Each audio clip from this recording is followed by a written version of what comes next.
Unfortunately, being an author in today's digital world means that just the skills of editing and writing are typically not enough. You also need to do things like post on social media, create newsletters, and design your own website. These are things that us authors don't always enjoy doing the most, but they are kind of a necessity. So, here's a few different ways AI tools can help you do these things faster and get you back to the writing cave. There are tons of different things you can use AI generated art for besides book covers. So, take websites for example. Last year, I wanted to update my website, but I find web design kind of difficult. So, I used an AI image generator to create some ideas and kind of a starting off point. I pretty much just prompted for fantasy book website homepage. This just gave me a really easy starting point for things like the basic layout and the colors I wanted to use, and you can repeat this for any page that you would like. I have been known to spend hours browsing Pinterest and creating the perfect Pinterest board of inspiration images for my stories. This is definitely super needed for the writing process and not procrastination at all. Now, I try not to spend that much time doing this anymore, but I also like to use AI generated images as inspiration art. I find these fun to just have to look at while I am in the first draft process or even in the outlining stages. For one, they're just really fun, but for two and three, they can help you get unstuck and give you a little extra motivation to get that first draft done. You can create whatever kind of images you would like, from character portraits to landscapes or locations. Some of my inspiration images from Revenge of the Druid Queen actually became starting point images for the final interior art that ended up inside the book.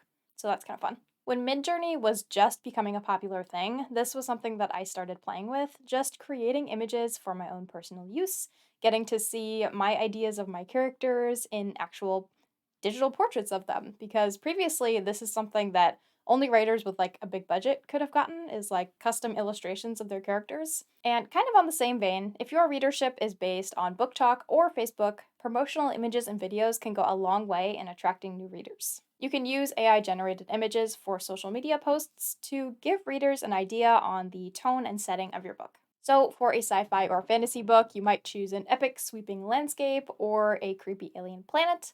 Or a contemporary book, you might do something like a cozy small town cafe. And of course, you can always try character art, but this can be a little difficult for writers, even myself sometimes, because we want the images to match like exactly what's in our head, especially for portraits of our characters.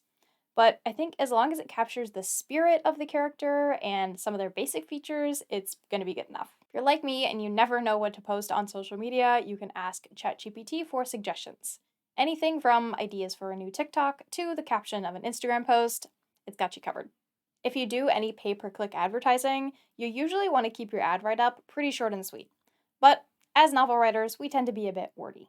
LLM text generators like ChatGPT are actually pretty good at condensing a medium sized paragraph into something really small. So, when you need a tiny piece of text to advertise alongside your book cover on something like Facebook ads or Amazon ads, this is a really good route to go and save time. And if you do a regular newsletter, you can use it here kind of the same way as well, either by just having it organize, edit, or restructure your segments, or writing parts of your segments for you. Writing a blurb or description for your own book is so much more difficult than it sounds. Personally, I can go through 20 versions of a blurb before I have one that I like. And sometimes I want two or three for different uses. So, ChatGPT and other LLMs can help shorten this process a little bit by making suggestions on ways to edit or shorten your blurb. Now, in my experience, it is not going to just write a great blurb for you, but it can be really helpful for editing different versions of blurbs you already have, or combining and restructuring a couple of different blurbs to get something you're happy with.